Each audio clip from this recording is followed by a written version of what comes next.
This is the iPhone 11 Pro Max, a device that first hit the shelves in 2019. Over 5 years have passed since its release, and back then it was rightfully considered one of the best smartphones on the planet. Fast forward to today, how well does it hold up in a world dominated by newer devices with better features? The price has dropped significantly from its original 1100 USD to around 270 to 280 for a refurbished unit. While this makes it a tempting deal for those on a budget, the big question remains, is it still worth buying in 2025? Let's break it down and explore the reasons to buy and the reasons not to buy the iPhone 11 Pro Max today. One of the main reasons to consider the phone is its exceptional build quality. As a flagship device, it was made to meet premium standards, and much of that still holds up even today. The phone has a robust IP68 rating for dust and water resistance, and its front and back are protected by durable glass. The curved edges are another thoughtful design feature. Unlike the flat edges of more recent iPhones, the curved edges provide a comfortable grip, ensuring the phone feels great in your hand without digging into your palms. And you can't forget about the matte finish on the back, which resists fingerprints, a feature that is just as practical today as it was back then. So overall, the iPhone 11 Pro Max still feels every bit like the premium device it was upon its release. Its durability and thoughtful design make it a solid choice for most people. The phone's display is the second reason to consider it in 2025. It features a gorgeous OLED display with a high resolution that still delivers a very sharp and clear visual experience. Even by today's standards, the display holds up remarkably well, with vibrant colors that pop and make everything from photos to videos look stunning. This display also supports HDR10, a feature that enhances your viewing experience and when watching your favorite movies and TV shows. The depth, contrast, and color accuracy are pretty much up there, and even though it's still 5 years old, it's still bright enough whether you're using it indoors or outside under direct sunlight. The screen remains bright and readable. When it comes to performance, even in 2025, it's still up there. It packs the A13 Bionic processor, which is a game changer when it was launched in 2019.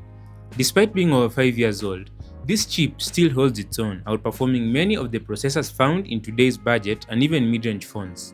So whether you're gaming, multitasking, or editing videos, you'll get smooth, lag-free performance. Apps load quickly, and the phone can handle demanding tasks.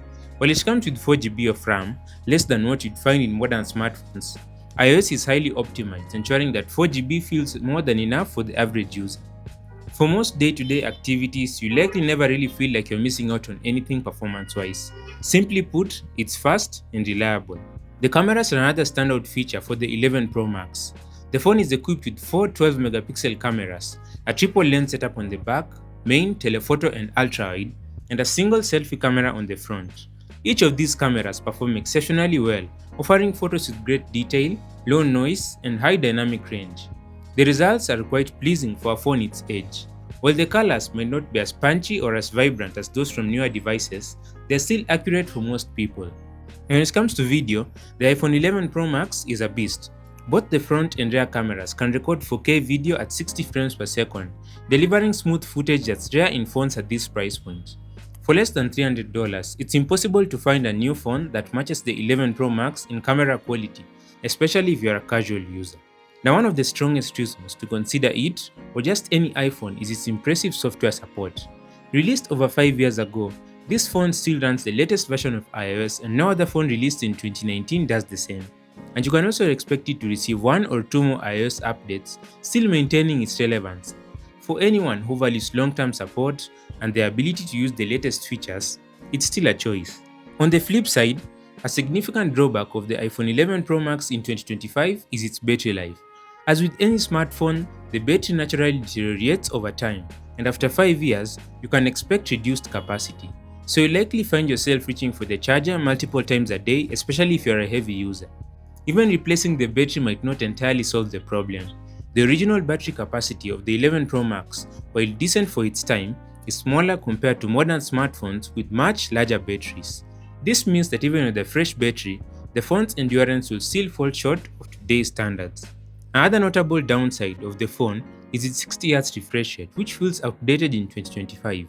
Back when the phone launched in 2019, 60Hz was the standard and more than sufficient for most tasks. However, the smartphone market has since moved forward, and high refresh rates have become the norm. Today, even budget phones under $100 features a 90Hz or 120Hz refresh rate, offering smoother scrolling, more fluid animations, and an overall better experience for gaming and general use. A 60Hz display, while functional, feels sluggish and dated when compared to modern alternatives. While Apple's approach to refresh rates has somewhat been stubborn, with even the latest iPhone 16 sticking to 60Hz, it's still an outlier. If you've experienced the smoothness of higher refresh rates, going back to 60Hz can feel like a noticeable downgrade, especially for people like gamers. The iPhone 11 Pro Max supports 15-watt fast charging, which was quite respectable in 2019. However, in 2025, where phones boast charging speeds of 50 watts, 100 watts, or even higher, 15 watts feels painfully slow. If you're used to modern fast charging phones that can go from 0 to 100% in under 30 minutes, the phone's charging speed will likely frustrate you. Even with its relatively smaller battery, charging takes considerably longer than what today's standards offer. Now let's talk about the notch.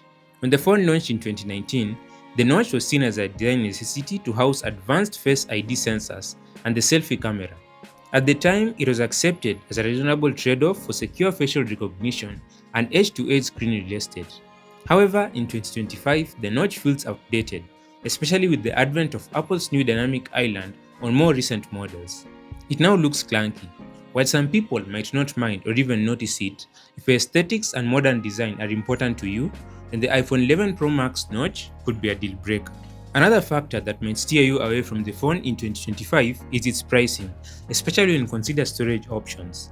While the best model with 64GB of storage is priced at around $280, that's still not a great deal in today's market. Let's face it, 64GB is simply not enough storage in 2025.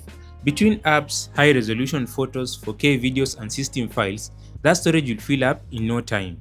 If you're considering a model with more storage, like the 256GB or 512GB versions, the price increases, making it a less competitive against newer mid-range phones. Many phones under $300 now offer 512GB or 256GB of storage, along with other improvements like faster charging, better displays, and larger batteries. While the iPhone 11 Pro Max was a premium device in its time, its pricing in 2025 feels hard to justify, given what else is available in the same price range. If you're looking for value, you might want to explore some other options. After weighing the pros and cons, it's clear that while the iPhone 11 Pro Max still has some strong points, it is not the best choice in 2025. If you already own the phone, then there's no rush to upgrade. It's still capable of handling most tasks and can last you another year or so. However, if you're shopping for a new phone, this one just doesn't offer enough value for its price. Instead, for the same budget, you can find newer phones with better features and higher refresh rates, faster charging, and more storage. If you're set on getting an iPhone, consider investing a bit more for models like the iPhone 13 or 14. They might be pricier, but they deliver a much better experience overall and remain relevant for long. Thanks for watching. I'm Milan and this is Fuzzy Tech. Subscribe.